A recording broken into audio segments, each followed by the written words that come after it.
ဒီပွဲကအကိုတို့အပင်ခံရှိတဲ့ညီကိုတွေစုံကြတဲ့ပွဲပေါ့။ဒီရောက်အပင်ခံဆိုတာကိုမြင်ရအောင်ပေါ့။နောက် public ကိုချကြတဲ့ပွဲဖြစ်ပါတယ်။ပွဲကအကိုကြောက်တဲ့ဦးစီးလုပ်တဲ့ပွဲတော့မဟုတ်ဘူး။ကိုလာပြီးတော့ပံ့ပိုးကူညီတဲ့ညီကိုတွေရှိတယ်။အရန်ဘယ်လိုပြောမလဲကန်ကိုရွှေ့ပြောင်းလုပ်ရတယ်နည်းခက်ပါတယ်။သူတို့အချိန်ကြီးပေးတယ်ဒီကန်လေးကခုကိုတို့ဒီပြပွဲလုံးမှဆင်းတဲ့ကန်တွေမဟုတ်ဘူးကွာ။အနည်းဆုံးအချိန်4-5-6လရှုပ်တော့တစ်နှစ်နှစ်အဲ့လိုပေါ့နော်မွေးထားပြီးတော့မှလာပြပေးကြတာသူတို့ဒါလေးကိုစိတ်ဝင်စားလာပြီဆိုရင်ပို့ပြီးတော့ဒီ community ကြီးကပို့ပြီးတော့ကြီးမားလာမှာပေါ့9ကန်လည်းမတူဘူးပြ9ကန်ကျတော့အပင်ကန်လိုမျိုးနေတိတ်မရှုပ်ဘူးပေါ့သေးကြတယ်ပို့ပြီးတော့အနုပညာပို့ဆန်တယ်ပေါ့ဒီတဘာဝကိုကျွန်တော်တို့ကဒီတကယ် nature အတိုင်းကိုမှန်ပေါင်းထဲမှာခက်ပြီးကြည့်လို့ရတယ်ဆိုတော့ကျွန်တော်ပြတာပေါ့နော်ပြင်မာကိုယ့်ရဲ့လူမှုမှာဒီစိတ်ပင်ပန်းလာရင်ရှိတယ်ဒီမှာအိမ်ပြန်လာတဲ့ခါဒါလေးကိုကြည့်တယ်စိတ်ငြိမ်နေပေါ့နော်မျက်စိအေးတယ်ကျွန်တော်တို့ဒီပွဲမှာပါတဲ့ပါပေါ့နော်ငါးမျိုးစိတ်တွေက local တွေများတယ် local ငါးတွေကိုကျွန်တော်တို့ကပေါ်ထုတ်ပြသတယ်ဆိုလို့ပြောလို့ရတယ်ပေါ့နော်ဒီနေ့ပွဲကအကိုတို့အပင်ခံရှိတဲ့ညီကိုတွေစုံကြတဲ့ပွဲပေါ့နော်အားလုံးဒီမှာဇုစီရလာတွေ့ရတယ်ပေါ့နော်ပွဲမလုပ်တာလည်းကြာပြီဆိုတော့ပွဲလေးတန်လုပ်ဖြစ်တာပါပြီးတော့အားလုံးလည်းဒီရေရောက်အပင်ခံဆိုတာကိုမြင်ရအောင်ပေါ့နော် public ကိုချကြတဲ့ပွဲဖြစ်ပါတယ်ရေရောက်အပင်ခံလုံးလက်တန်ကိုနဲ့ဝင်နေရှိပါပြီဒီမှာအခုပြန်လုံးဖြစ်တဲ့ခါကြတော့တိတ်မကြသေးပါဘူးပြန်လုံးဖြစ်တာဒါမှနားလိုက်တော့ပေါ့နော်အကြောင်းပြီးတော့နားလိုက်ပြီးမှပြန်လုံးဖြစ်တဲ့ခါကြတော့အခုပြန်ပြီးတော့သူတို့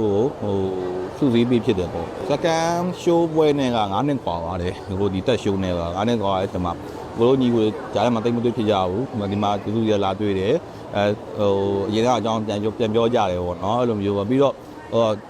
့ပွဲကအကိုကြောက်တဲ့ဦးစီးလုပ်တဲ့ပွဲတော့မဟုတ်ဘူးဦးစီးရဲဆိုပေမဲ့လည်းဒီအကိုတို့လာပြီးတော့ကိုလာပြီးတော့ပံ့ပိုးကူညီတဲ့ညီကိုတွေရှိတယ်သူတို့ကန်နေယူလာရောနော်ဖေးတာတွေပေါ့ပြောမှာပေါ့ဖေးတာသူတို့ကန်နေယူလာပြတယ်အရန်ဘယ်လိုပြောမလဲကန်ကိုရွှေ့ပြောင်းလုပ်ရတယ်နည်းခက်ပါတယ်သူတို့အချိန်ကြီးပေးတယ်ဒီကန်လေးကခုကိုတို့ဒီပြပွဲလုံးမှဆင်းတဲ့ကန်တွေမဟုတ်ဘူးကွာအနည်းဆုံးအချိန်4-5-6လရှုပ်တော့တစ်နှစ်နှစ်အဲ့လိုပေါ့နော်မွေးထားပြီးတော့မှလာပြပေးကြတာသူတို့ရဲ့ကိုရန်ကြီးသူတင်တယ်ဒါတော့ဒီလိုမျိုးအခုညီမတွေ့မှာပဲလူတွေအများကြီးလာကြည့်ကြတယ်ဆိုတော့သူတို့လည်းဒါကြီးကိုစိတ်ဝင်စားကြတယ်သူတို့ဝမ်းသာပါတယ်ပြောတယ်ဟုတ်တယ်ပါပြေးသားညီမလေး15ရက်လောက်ပါတယ်15ရက်လောက်ဝင်နေပါတယ်ကန်တော့22ကန်ပါတယ်2ပေကန်ကနေပြီးတော့3ပေကန်နေပါမယ်ပါလေဝဲကြီးကခုနကကျွန်တော်ပြောသလိုပါပဲကျွန်တော်ညီကိုဒီမှာပြန်စုံတယ်ပြီးတော့အားလုံးအပြော်တဲ့ပြိုင်ပွဲလေးတွေပါတယ်ပေါ့စုပေးတဲ့ဟာတွေလည်းပါတယ်ပြီးတော့ဒီနီးမှန်လမ်းမှန်ဖြစ်စေတယ်ပေါ့နော်ဒီအပင်ခံစိုက်တဲ့နီးတွေကိုကျွန်တော်တို့ညီကိုတွေ volunteer နေပြီးတော့ရှင်းပြနေတယ်ပေါ့နားတဲ့ public လူတွေကိုရှင်းပြနေတယ်သူတို့ဒါလေးကိုစိတ်ဝင်စားလာပြီဆိုရင်ပို့ပြီးတော့ဒီ community ကြီးကပို့ပြီးတော့ကြီးမားလာမှာပေါ့နော်အဲ့လိုမျိုးပါပဲခင်ဗျ9ကန်လည်းမတူဘူးပြ9ကန်ကြတော့တော်တော်များတော့ဒီအပင်ခံလိုမျိုးနေတိတ်မရှုပ်ဘူးပေါ့နော်အပင်ခံကြတော့နည်းနည်းလေးဒီလေးကြတယ်ပေါ့သေးကြတယ်ပို့ပြီးတော့လည်း view ဆက်ရတယ်ပေါ့နော်beginner level တော့တိတ် view ဆက်ရမလို့ပါဘူး advanced level မှာလည်းတော့ view ဆက်ရတယ်ပေါ့နော်ပို့ပြီးတော့နည်းနည်းလေးတော့ပို့ပြီးတော့အနုပညာပို့ဆန်တယ်ပေါ့ပုံစံအမျိုးမျိုးရှိရယ်ကိုတဘာဝပုံစံလေးရှိရယ် hashtag လို့ခေါ်တဲ့ပုံစံလေးရှိရယ်နည်းနည်းဒီ4ယောက်ပိုင်းပါတာပေါ့နော်4ယောက်ပိုင်းဆိုတော့ကိုလောက်အောင်ဘယ်လိုပြောမလဲကျွန်တော်ရေတကွန်လို့ပြီးတော့ကျွန်တော်တို့ဒီပုံဆိုင်လေးပုံစံလေးတွေလို့အဲ့လိုမျိုးတွေပေါ့အဲ့လိုမျိုးတွေပါကြတယ်ပေါ့နော်ပြီးတော့ဒီတဘာဝအတိုင်းတင်မြင့်နေတဲ့လောက်တာလေးတင်မြင့်နေတဲ့တစ်ဆွေးတွေနေပေါ့နော်လောက်ကြတဲ့ဟာတွေပါတာပေါ့အဲ့လိုမျိုးပါတကန်လည်းလုံးနေမရဘူးအခုပင်ကန်မှရှိရတောက်လုံးတော့တေးလေးပဲဒီပင်ကန်လေးပဲပြီးတော့ဖြည်းဖြည်းနဲ့2ပင်ကန်3ပင်ကန်4ပင်ကန်အကြီးကြီးဖြစ်လာကြတယ်ပေါ့ပြီးတော့ကိုကအပြင်မှာကိုယ့်ရဲ့လူမှုမှာဒီစိတ်ပင်ပန်းလာရင်ရှိတယ်ဒီမှာအိမ်ပြန်လာတဲ့ခါဒါလေးကိုကြည့်တယ်စိတ်ငြိမ်နေပေါ့နော်မျက်စိအေးတယ်ပေါ့နော်အဲ့လားတော့ကြပဲဒီပွဲလေးကိုတည်ပြီးတော့ဖြစ်တာပါအဓိကကျွန်တော်တို့ဒီပွဲမှာပါတဲ့ပါပေါ့နော်ငါးမျိုးစိတ်တွေက local တွေများတယ်ကျွန်တော်တို့ local ကငါးတွေများတယ်ဗျ local ကငါးတွေကိုကျွန်တော်တို့ကပေါ်ထုတ်ပြသတယ်ဆိုလို့ပြောလို့ရတယ်ပေါ့နော်ကျွန်တော်တို့နိုင်ငံမှာဒီလိုငါးလေးတွေရှိရဆိုတော့သိအောင်လည်းပါတယ်ပေါ့နော်ပြီးတော့ကျွန်တော်တို့အပင်တွေဆိုလည်းချို့ကျွန်တော်တို့ local ကမျိုးတွေပါတယ် local ကမျိုးတွေဆိုလည်းကျွန်တော်တို့ဒီမှာကျွန်တော်တို့နိုင်ငံမှာဒီမျိုးတွေရှိပါလားဆိုတဲ့ဟာကိုမြင်ရတယ်ပေါ့ပြီးတော့